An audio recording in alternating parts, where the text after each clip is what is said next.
This video is for educational purpose. Everything you will listen in this video is taken from internet which available for public. 16 August 2022 Germany के Munich शहर के जंगल के बीचों बीच जब कुछ लोग गुजर रहे थे तो उनको एक मर्सिडीज कार दिखाई देती है। उन लोगों ने सोचा कि किसी की कार खराब हो गई होगी और वो फंस गया होगा, हमें चलकर मदद करनी चाहिए। जैसे ही वो लोग कार के पास पहुंचे तो उनके होश उड़ गए क्योंकि कार की पिछली सीट पर एक लड़की की लाश पड़ी हुई थी। वो लोग देखकर डर जाते हैं और फौरन पुलिस को कॉल करते हैं। कुछ देर बाद ही वहाँ पुलिस आ जाती है। पुलिस लड़की की लाश को बाहर निकालती है। लड़की की लाश खून से लथपथ थी। उसके पूरे जिस्म पर चाकू के कई वार थे। उसके चेहरे को चाकू से बुरी तरह से खराब कर दिया गया था और लड़की की पहचान करना बहुत ही मुश्किल था। पुलिस ने लाश को कब्जे में ले लिया और उसको पोस्टमार्टम के लिए भेज दिया। पुलिस ने कार की तलाशी ली लेकिन कार में से ऐसा कुछ भी नहीं मिलता जिससे उस लड़की की पहचान हो सके। फिर पुलिस ने कार के नंबर को चेक किया तो पता चला कि यह कार शाहरबान नाम के एक लड़की की है। पुलिस लड़की के घर तक पहुंचती है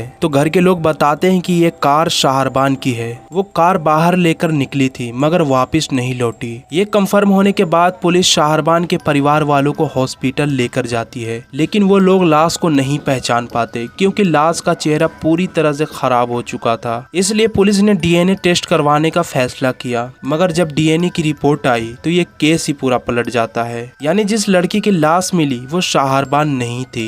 गाड़ी तो शाहरबान की ही थी मगर वो लड़की की लाश शाहरबान की नहीं थी। अब सवाल ये आता है कि ये मरने वाली लड़की कौन थी और इसकी लाश शाहरबान की गाड़ी में कैसे आई और सबसे बड़ी बात यह कि शाहरबान कहाँ गायब हो गई। अब ये सवाल उठने लगे। अब जर्मन पुलिस भी इन सवालों के जवाब ढूंढने में जुट जाती है। अब पुलिस आसपास में गायब हुई लड़कियों की जांच करने लगी। पुलिस शाहरबान के बैकग्राउंड की पड़ताल भी शुरू करती है। उसके सोशल मीडिया अकाउंट की जांच भी करती है। इसी जांच के दौरान शाहरबान के एक बॉयफ्रेंड के बारे में जानकारी मिलती है जिसका नाम शकीर है और ये भी पता चला कि अगर पुलिस उसके बॉयफ्रेंड को ढूंढ लेगी तो शाहरबान भी मिल जाएगी। पुलिस लग जाती है शाहरबान के बॉयफ्रेंड को ढूंढने में। ये सब के दौरान ये भी पता चला कि जिस जगह पर शाहरबान की कार मिली थी वहाँ से 100 किलोमीटर की दूरी पर रहने वाली एक ब्यूटिशियन खदीजा लापता है। उसके परिवार ने मिसिंग की पुलिस में शिकायत भी की थी। लापता खदीजा के फोटो को देखते ही पुलिस भी हैरान थी। वो बिल्कुल शाहरबान की हमशक्ल थी। उसके बाल भी एक जैसे थे। दोनों की उम्र भी करीब करीब 23 साल थी।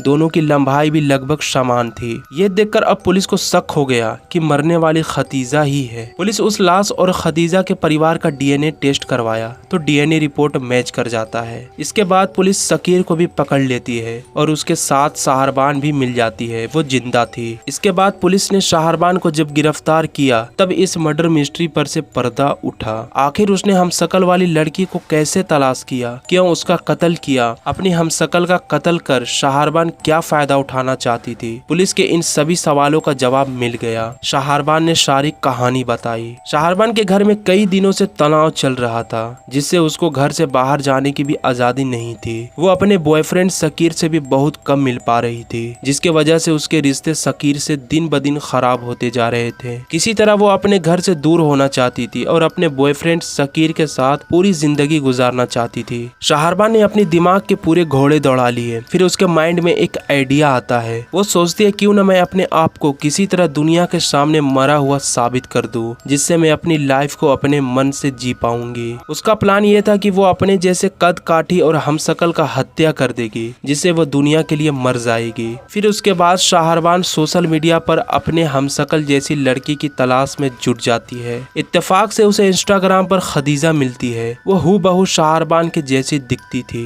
खदीजा एक ब्यूटिशियन थी। वो अपने इंस्टाग्राम पर ब्यूटी प्रोडक्ट के प्रमोशन किया करती थी। शाहरबान ने खदीजा से इंस्टा पर बात करना शुरू किया और अपना तारुफ एक ब्यूटिशियन के तौर पर दिया और खदीजा से बोला कि उससे एक प्रोडक्ट का प्रमोशन करवाना है और खदीजा को अच्छे पैसे भी ऑफर किए और उसको मिलने के लिए बुलाया। खदीजा शाहरबान से मिलने के लिए तैयार हो जाती है। इधर शाहरबान और उसके बॉयफ्रेंड शकीर ने पूरा प्लान बना लिया था खदीजा को मारने का। इसके बाद 16 अगस्त को खदीजा शाहरबान से मिलने आती है। उनके साथ शकीर होता है। तीनों गाड़ी में बैठते हैं। उसके बाद शकीर और शाहरबान खदीजा को एक जंगल के इलाके में ले जाते हैं। शकीर ने एक चाकू पहले से रखा था। उसने चाकू से खदीजा पे वार कर दिया। 50 से ज्यादा उसके सीने और चेहरे पर वार करता है, जिससे उसका चेहरा पूरी तरह खराब हो जाता है और खदीजा की मौत हो जाती है। उसके बाद शाहरबान ने अपने कुछ कपड़े लाए थे, वो खदीजा को पहना देती है ताकि कपड़े से लगे कि यह शाहरबान की लाश है। फिर उसके बाद वो दोनों खदीजा की लाश कार में ही छोड़कर भाग जाते हैं। लेकिन कातिल कितना भी शातिर क्यों ना हो, पुलिस अगर चाहे तो उसको पकड़ ही लेती है। तो दोस्तों, शाहरबान और शकीर दोनों पुलिस के गिरफ्त में आ चुके थे। इसकी सजा का फैसला अभी नहीं आया है। अगर इसका फैसला भी आता है तो जर्मनी में ऐसे जुर्म के लिए कम से कम 20 साल की सजा जरूर मिलती है। दोस्तों, आप इस कहानी के बारे में क्या सोचते हैं और आपको यह स्टोरी कैसी लगी, कमेंट में जरूर बताएं। और अगर आपको क्राइम स्टोरी सुनना पसंद है तो हमारे चैनल को जरूर सब्सक्राइब करें। तो मैं मिलूंगा नेक्स्ट वीडियो में, तब तक के लिए बाय बाय।